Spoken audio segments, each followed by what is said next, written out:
تقریبا لګر بلوچستان نه دلته په زراو کسان راغلي دي. دلته موږ د اسمبلی تر مخ تر هغه ټیمه پورې درنه ورکو تر څو پورې د زموږ مطالبات یې نه منلي.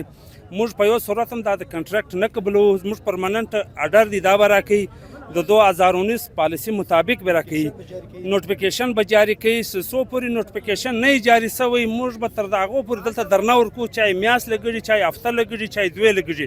په یوه صورت موږ له دا ځای نه ځو. دا په زراو کسان راغلي دي، زموږ حق دی. دا پرایویټ ټیچران په سکولانو کې لګیا دي، په 10 هزار په 15 هزار لګیا دي. د هغو حق دی.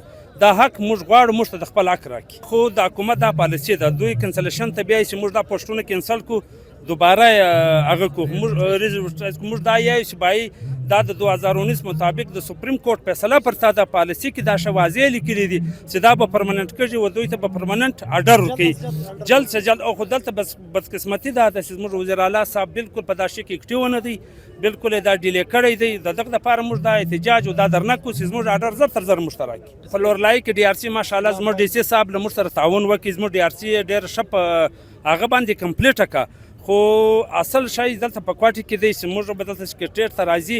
ډي ار سی زموږ زبردست کمپلیټ سو. په لورلای کې تقریبا اکثره سکولان بند دي. نو د دغه لپاره په کار دا چې د لورلای 490 پورې 93 پورې ټیچران دي. دا برته سي تقریبا ګر سکولان به خلاص. موږ حکومت بلوچستان څخه دا مطالبه کوو چې زر تر زر د زموږ اډر راکړي چې دا سکولان فعال شي.